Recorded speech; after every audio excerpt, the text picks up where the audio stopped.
ஏற்கனவே இந்த ஃபோட்டோ வச்சு ஒரு வீடியோ நான் போட்டேன். ஆனால் போட்டேனே தவிர இது யாருன்னு நான் சொல்லலை அதில். இது வந்து வேறு யாரும் இல்லைங்க. என் கல்யாணத்தப்போ எங்கள் அக்காவுங்க எல்லோரும் என் கூட நின்று எடுத்துக்கிட்ட ஃபோட்டோ தான் இது. இந்த 6 பேருமே என் கூட பிறந்த அக்காவுங்க. நாங்கள் மொத்தம் 7 பொண்ணுங்க எங்கள் அம்மா நைனாவுக்கு. இப்போ வந்து வருஷம் வைக்க வந்தது பெரியக்கா தான் இப்போ வீட்டுக்கு வந்திருக்காங்க. பெரியக்கா தான் எல்லாருக்குமே வரிசையும் வச்சுக்கிட்டு இருக்காங்க. எல்லா தங்கச்சிங்களுக்கும் பெரியக்கா செஞ்சிகிட்ருக்காங்க இப்போது.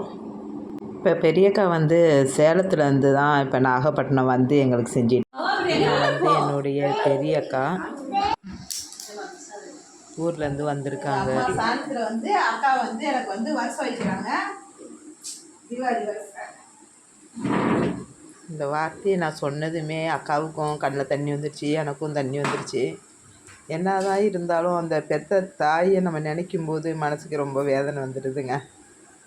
அம்மா இல்லாத காரணத்தினால அக்கா தான் இப்போ எங்களுக்கு எல்லாருக்குமே, அக்கா தங்கச்சிகளுக்கு எல்லாருக்குமே வந்துட்டு புடவை எடுத்துகிட்டு வந்திருக்காங்க வருஷம் வைக்கிறேன்னுட்டு.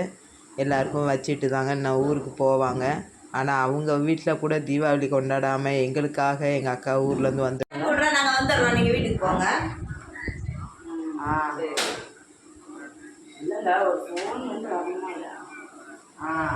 தீபாவளி வருஷன்றது வந்துட்டு அம்மா அப்பா செய்கிறது. அப்படி இல்லைன்னா அண்ணன் தம்பி செய்யலாம். வந்துட்டு எனக்கு வந்து அண்ணன் தம்பியெல்லாம் இருக்காங்க. அவங்க வந்து வெளியூரில் இருக்கிறனால அவங்களுக்கு அந்த தீபாவளி டைமில் வர முடிய மாட்டேங்குது, வர டைம் கிடைக்க மாட்டேங்குது. அதுதான் உண்மை. அப்புறம் எங்கள் அக்கா வந்துட்டு பெரியவங்களாக இருக்கிறனால அவங்க தான் வந்துட்டு எங்களுக்கு எல்லாருக்குமே செஞ்சுக்கிட்டு இருக்காங்க.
அடுத்த வீடியோவில் பார்க்கலாம் உறவுகளே.